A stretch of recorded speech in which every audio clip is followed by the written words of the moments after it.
Hi, I'm Stuart. Welcome to my YouTube channel. In this video, I'm going to do the Honest Booktuber tag. I was tagged by Pat at Book Chat with Pat 8668 and Callie at Books I'm Not Reading. I'm just going to repeat what they said to properly credit the creator of this video. The Honest Booktuber tag. Pat and Callie were both tagged by Jessica at Just Book Girl TV. Jessica says, I saw the Honest Booktuber tag on someone else's channel. I decided to do it. It's a fun one to do and I'm hoping it gets revived. The Honest Booktuber tag was created by @HarrietRosie13. There are 11 prompts in this tag. The first prompt is, have you ever lied about reading a book?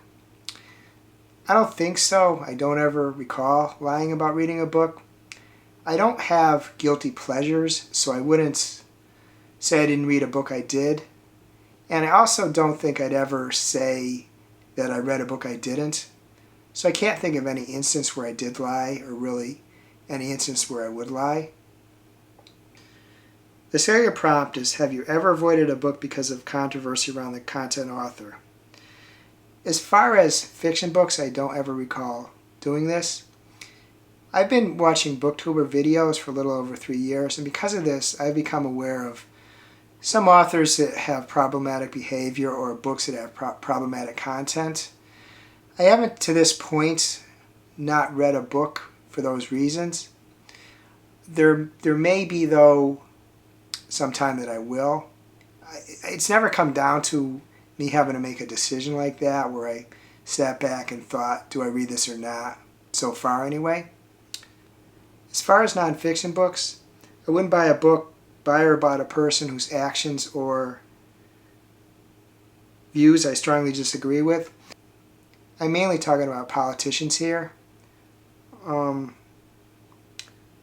in addition to not buying a book for myself, I would not buy a book from a person I strongly dislike because of their views or their actions.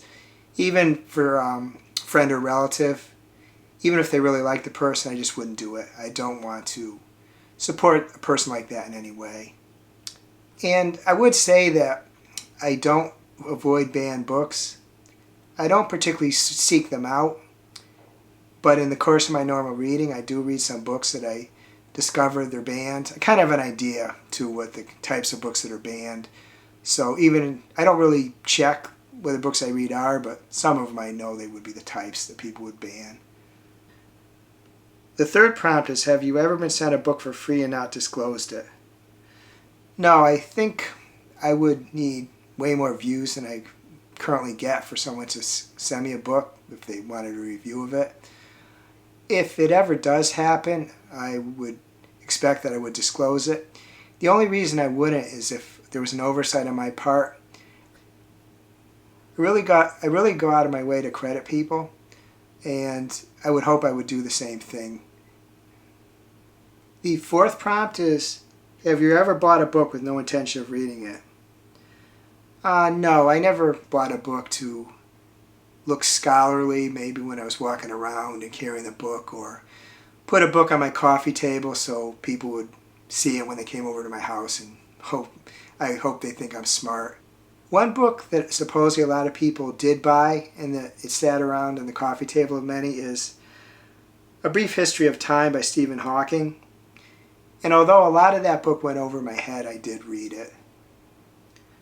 I don't ever recall reading a book that I didn't think I was going to like. I see a lot of people do challenges where they do this, but hopefully I'll never do that. There are, though, many books that I've bought and didn't read, but as many people on here have said, there is a difference between buying books and reading books, and that's something I've done too much over the years, and I'm trying to change that. If I buy a book or anything else, I buy it with the intention of using it in some way. The fifth prompt is, have you ever got caught up in booktube drama? No, I haven't. Hopefully, if that ever does occur, I will take the high road and not escalate it. The sixth prompt is, have you ever had a hate comment and did you respond? No, I haven't. The people on here who comment on my videos are all nice, respectable people. They're always supportive. The closest I ever got was a comment on my video where I introduced myself as a person who was going to do book-related videos. In other words, that was my first BookTube video. The comment was, "What up, Stewie Griffin? How's Peter?" You're probably familiar with the show Family Guy, but just in case you're not, it's a very popular animated show, and there's a character on it named Stewie Griffin. He's a homicidal infant, and there's another character named Peter. For years, certain people have made connections between the Stewie Griffin character and my name, Stuart Griffin. Frequently this occurs at places like FYE and video game stores. The comment on my video was meant to be funny, and it certainly wasn't a troll comment. The problem is that I've heard the joke 20 zillion times, or at least the reference 20 zillion times. So I certainly didn't delete the comment, but I didn't feel the compulsion to respond to it anyway. I just don't find it funny anymore. If I ever did, really. The 7th prompt is, have you ever made a video just because you knew it would get views? No, I haven't. I'm still finding my place on BookTube, but I'm reading the books I want to read and making the videos I want to make about those books. I do recognize that negativity seems to draw viewers. I mostly stay positive. There's only one video I ever did which was even a little bit of a rant video, and that was my video about Midnight Sun. And even in that video, I still presented some positive points about the book. The 8th prompt is, if you could go back to the beginning of your channel, would you do anything differently? No, I wouldn't. Before I started posting BookTube videos on my channel, I took a Skillshare class by Abby Abdal. It was YouTube for beginners. He said there's 2 types of people, architects and archaeologists. Architects are the people who try to figure everything out before they start, as much as possible. And archaeologists figure a little and then start working at it, and they dig a little bit more and more as they go along. They learn as they go. And he said that the first 50 videos that you do or should be to learn how to make videos. And I've tried to do my channel as an archaeologist.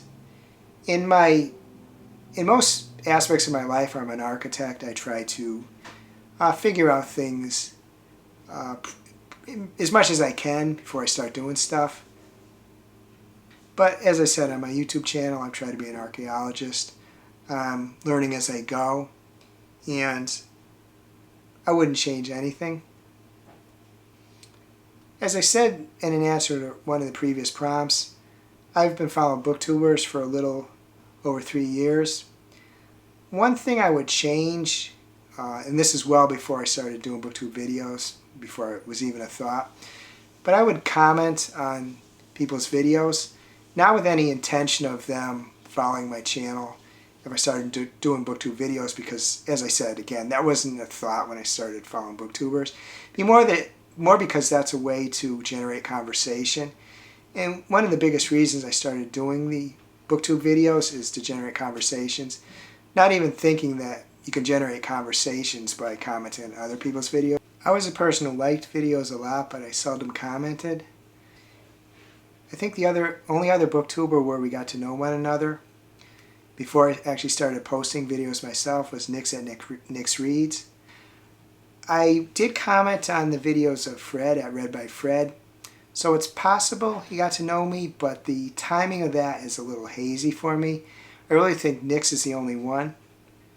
And I guess actually I would suggest too to people, even if you don't do booktube videos myself, commenting is a good way to generate conversations.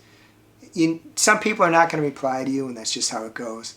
But you will actually, I'm sure.